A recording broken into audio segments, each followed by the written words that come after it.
Ce mercredi 18 février, l'aéroport de Pointe-à-Pitre en Guadeloupe vient de rouvrir après avoir été fermé pendant 24 heures. Des centaines de touristes ont décidé d'écourter leurs vacances. Certains ont même dormi sur place. C'est inadmissible. On ne sait pas quand on part, on ne sait pas combien de personnes partent, ni dans quel ordre, ni pourquoi, ni comment. Mais il n'y a pas que des touristes à vouloir partir. Jean-Marie Tellier vit ici depuis 35 ans. Il a fondé plusieurs petites entreprises. 2 de ses 3 enfants sont nés ici et pourtant, il a décidé de les renvoyer en France avec leur maman. Ça fait 5 semaines. Ça fait 5 semaines qu'on vit dans une tension, dans un climat de méfiance, dans un climat où c'est dur.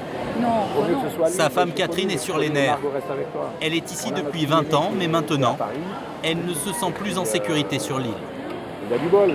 Bien sûr qu'on a peur, bien sûr qu'on a peur. On ne sort pas, moi, les enfants ils sont restés cloîtrés dans la maison. Hein. Ça ne peut pas durer. Ça fait depuis le 20 janvier qu'ils sont déscolarisés, donc il faut un projet d'avenir. Pour avancer dans la vie, il faut des projets. Les Telliers sont sur liste d'attente. Ils ont patienté toute la journée en espérant que des places se libèrent sur un vol. Qu'est-ce qu'ils disent? Va avec lui, Catherine, c'est ça. La décision tombe. Oui, prends-la. Je pars tout seul. Mais oui. Une seule place de disponible dans l'avion.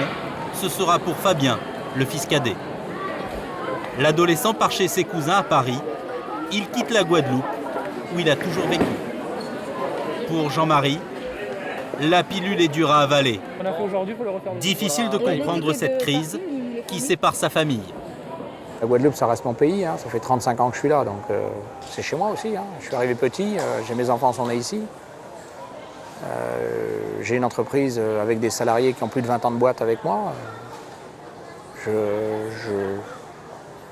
Eux-mêmes comprennent le fond du problème mais ne comprennent pas la forme, comme moi. La famille Tellier retentera sa chance dès demain. Pas question de rester sur cette île où la crise vient de basculer dans la violence. Car depuis quelques jours, des groupes de jeunes s'opposent violemment aux forces de l'ordre. Partout sur l'île, des barrages sont érigés, bloquant la circulation et contraignant beaucoup d'habitants à rester chez eux. Toutes les nuits, des voitures sont brûlées. Et la Guadeloupe a même connu son premier mort, un syndicaliste qui a été tué par balle. Au départ, les Guadeloupéens sont descendus dans la rue pour manifester contre la vie chère. Leur principale revendication, une augmentation de 200 € pour les bas salaires. Les grévistes se sont même inventé un hymne que tous reprennent en chœur pendant les manifs.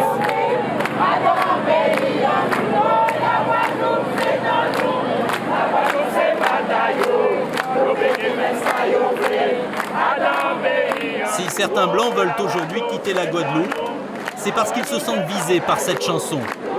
Alors qui sont les profiteurs dénoncés par les militants? La crise antillaise révèle-t-elle un clivage entre les Noirs et les Blancs? Ce matin-là, Pointe-à-Pitre offre un visage de capitale dévasté. La nuit a été chaude, des voitures calcinées bloquent les rues. Profitant d'une accalmie, Jean-Marie Tellier, accompagné de son fils Hugo, veut voir si les casseurs s'en sont pris assez bien. C'est la première fois depuis 3 jours qu'il peut circuler en ville. Oh là là, il n'y a plus rien, Hugo, il n'y a plus rien. Regarde le magasin. Aïe, aïe, aïe, aïe. Voilà, ce que je trouve le plus stupide, c'est ça, quoi. C'est découper un arbre. Un arbre, c'est le symbole de la vie. Jean-Marie va sur la plage, voir le club de voile qu'il a fondé. On l'a prévenu que des émeutiers ont incendié une partie des locaux. Dans ce local, il y avait une vingtaine de voiles et des planches. Aïe, aïe, aïe. Elles sont parties en fumée. Elles étaient utilisées par les clients de Jean-Marie, mais aussi par les élèves des écoles voisines.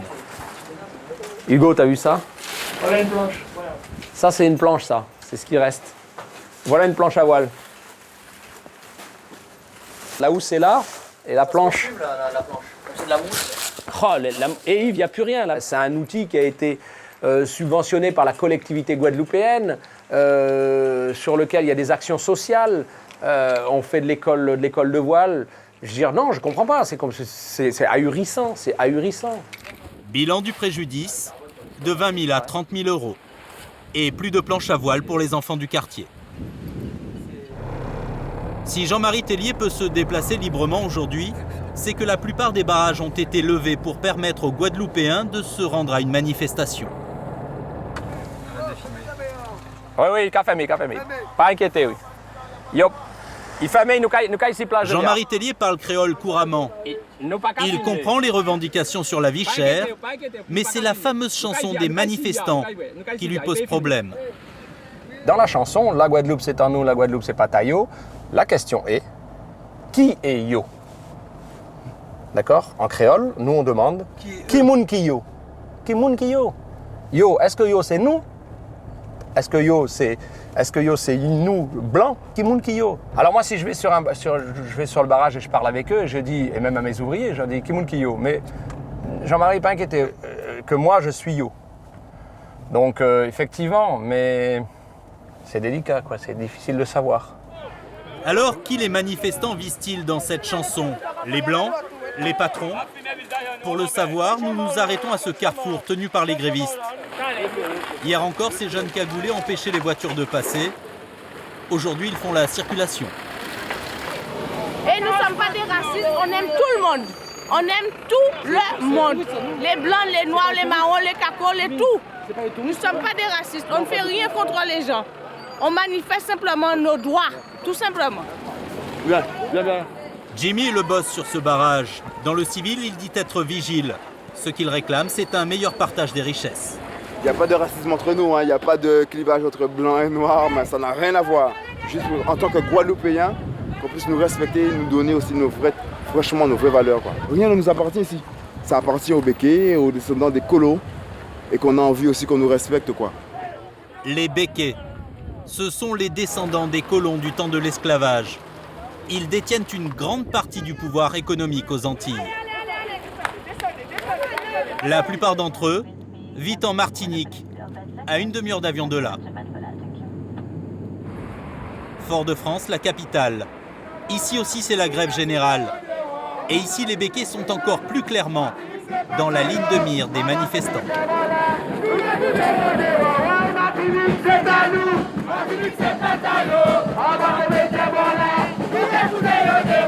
Un même tube, mais avec une menace en plus. Mettre les béquets dehors. À croire les manifestants, les béquets seraient la cause de tous leurs maux. Il y a une sorte de collision occulte entre l'État et une certaine caste à la Martinique. Et l'État considère que cette caste, c'est son interlocuteur privilégié. C'est la caste des béquets. Vous pensez que je vais hésiter à le dire, c'est la caste des béquets. Alors peut-être que c'est parce qu'ils détiennent une partie du pouvoir économique, mais nous pensons également, puisque ça a été dit, que c'est aussi à cause de la couleur de la peau. Et ça, il faut le dire, et je ne n'hésite pas à le dire. En clair, il accuse l'État français d'être raciste et de laisser les béquets s'enrichir sur le dos de la population. Les béquets possèdent 40% des hypermarchés de la Martinique et ils ont la main mise sur la plupart des usines alimentaires. Boissons, yaourts ou encore confitures, il y a peu de concurrence alors les prix sont très élevés. Tout se vend 1,5 fois à 2 fois plus cher qu'en métropole. La majorité des grandes familles béquets habitent à l'écart de la capitale. Leur quartier s'appelle le Cap-Est, que des belles villas. Mais leurs propriétaires se font très discrets en ce moment. Beaucoup ont préféré se réfugier à Paris. Un des grands hommes d'affaires de l'île a cependant accepté de nous rencontrer. Vous allez bien? Yann Monplaisir est à la tête d'un groupe qui possède entre autres des grands hôtels, dont celui-ci. C'est dans son établissement que loge provisoirement le préfet. Yann Monplaisir est l'ancien responsable local de l'UMP. Monsieur le préfet, comment vas-tu? Les deux hommes se tutoient. Alors j'ai vu que ça n'avance pas tellement. Bah écoute, ça bloque à cause de la grande distribution. Ouais. Mais dis-moi, en réalité, c'est parce que vous n'avez pas les bons interlocuteurs. Pas du tout, on a les patrons. On pourrait faire un geste, écoute. Yann Monplaisir vient aux nouvelles, mais visiblement, ça n'avance pas. Il m'enregistre. Hein. Non, oui, bonjour. Non. Le préfet repart à ses négociations. En tout cas, ça a l'air compliqué, monsieur le préfet, manifestement. souvent. Yann Monplaisir possède une vingtaine d'entreprises dans le tourisme et la collecte des ordures ménagères. Il descend d'une célèbre famille de colons de Sainte-Lucie, une île toute proche. Mais l'homme n'est pas un béquet à proprement parler. Il a du sang noir dans les veines. Un de ses ancêtres était esclave. C'est la petite avec Mam. Chez les béquets, je ne suis pas béquet. Chez les noirs, je ne suis pas tout à fait noir. Alors bon, je suis un non-blanc, non-noir, non-martiniquais, non-français, non... Qu'est-ce que je suis? Je suis simplement un Caribéen qui est bien dans sa peau. Il a beau ne pas être béquet, des salariés de sa société de nettoyage sont quand même en grève. Yann Monplaisir va essayer de jouer sur son côté métis pour mieux négocier avec eux. Il parcourt 100 mètres à pied jusqu'au piquet de grève afin de convaincre les manifestants de lever le barrage. Messieurs, bonjour. Messieurs, je peux être solidaire et en même temps réfléchir à l'avenir du pays. Nous l'anglais, tout le monde en pays. Bas pays anti-respiration. Regardez-moi. Je vais faire monter les prix vraiment. Je ne suis pas dans la distribution tout le monde. Je vais aller dans le service là vraiment. Mon con. Ah bon? Les choses ne se déroulent pas comme prévu. Il reste avant tout un patron. Et une gréviste ne se prive pas de le lui rappeler. Pourquoi laissez-nous vivre? Mais oui, je vais vivre.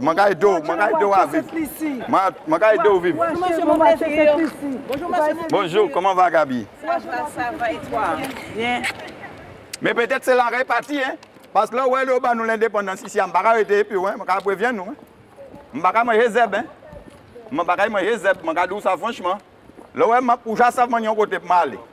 Malgré ces menaces, Yann Monplaisir ne réussit pas à débloquer son entreprise ce jour-là. Et c'est toute la Martinique qui est au ralenti depuis le 5 février dernier.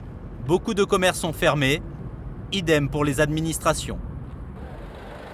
Devant les rares pompes à essence ouvertes, les gendarmes montent la garde. Et le long des routes, des files de voitures patientent pendant des heures. Mais il y a une entreprise qui continue de tourner à plein régime. C'est le Club Med. Ici, aucun employé martiniquais ne fait grève. Le patron n'est autre que Yann Monplaisir. Et tous les jours, il fait sa tournée d'inspection. La belle Élise. Bien. Élise, c'est la reine de la boutique. Il s'assure que tout le monde est au boulot. Ce matin, quand j'ai pensé à toi. Ah bon? Tu as pensé à moi ce matin? Tout à fait. En général, on pense à moi le soir avant de se coucher, mais enfin... Je sais bien qu'il y a des gens qui, pour ne pas dire tous, qui sont en prise avec le mouvement, mais en même temps, c'est important que nous continuions de préserver l'essentiel dans ce contexte difficile. Il y a 4 ans, le tourisme a connu une grave crise sur l'île et le Club Med a même failli fermer. Yann n'oublie jamais de le rappeler à ses salariés. Depuis, ils y réfléchissent à 2 fois avant de se mettre en grève. Sur le départ, il y avait de bonnes raisons de manifester, mais je veux vous féliciter pour votre sens des responsabilités. Je crois qu'on est tous ici, on est solidaires. Tous pour. On ouais, est tous je sais. Parce que nous sommes tous confrontés au même problème. Mais là, vu la conjoncture actuelle de l'hôtellerie, alors nous sommes censés de faire... Bravo, merci. Dans une île au bord de la pénurie, les assiettes des clients sont toujours pleines. Et les buffets, fidèles à la réputation de l'enseigne. Dans ses frigos, bon, on a encore un peu de stock là. Yann Monplaisir a même de quoi tenir un siège. Ah, well, ben, il fait frais là-dedans. Son secret, il a réussi à s'arranger avec quelques leaders de la contestation pour se ravitailler en douce, malgré les barrages. Quelques sorties nocturnes qui permettent de passer au travers. Je pense qu'avec un peu la complaisance de ceux qui sont les animateurs du mouvement, parce qu'ils se rendent bien compte qu'il faut un minimum, il faut laisser un minimum de vie à cette île. Autrement, il pourrait produire les effets inverses. Ce patron métis est plutôt optimiste quant à l'issue du conflit. Il pense que d'ici à 15 jours, tout au plus, les affaires reprendront comme avant. En Guadeloupe, en revanche, Jean-Marie Tellier est pressé de pouvoir envoyer femmes et enfants à Paris. Pourtant, ici, depuis 35 ans, la famille est bien intégrée. Elle n'habite pas dans un ghetto Voilà, pour blancs, sont, mais dans un quartier mixte. Catherine, on va manger quelque chose. Hugo, là, son fils aîné, a appris le créole à l'école et il a même des copains sur les barrages. Quand j'en reconnais, ben, je vais le voir et puis... Ils te reconnaissent ou... Ouais, bien sûr, ouais. De toute façon, on continue à se voir même quand il n'y a pas la grève. Donc aujourd'hui, ben, il y en a qui sont d'un côté de la barrière, d'autres de l'autre. Et puis mais on continue à se respecter et puis voilà. Depuis plusieurs jours, les magasins sont fermés.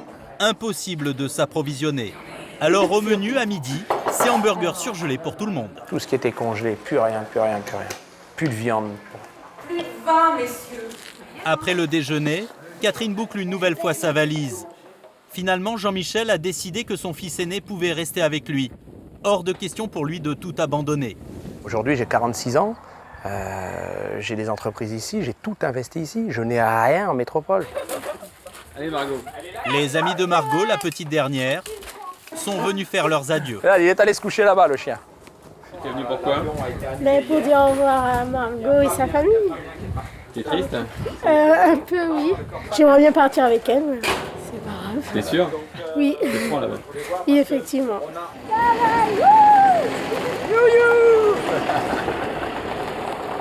À l'aéroport, les Tellier retrouvent le même Capharnaüm que la veille. On nous a dit de venir à 13h55. On nous a dit de venir à 13h55. Aujourd'hui, à force d'élever la voix, excusez-moi monsieur, j'accepterai pas que ça se passe comme hier. Jean-Michel finit par obtenir les précieux sésames. Un billet pour Catherine, un pour Margot. Et vous êtes, avec Hugo, vous êtes responsable de tout. Mais oui, t'inquiète pas. Allez viens, je t'accompagne, fais-moi un bisou. Ce jour-là, la Guadeloupe perd 2 de ses habitants et elle ne sait pas quand elle les reverra.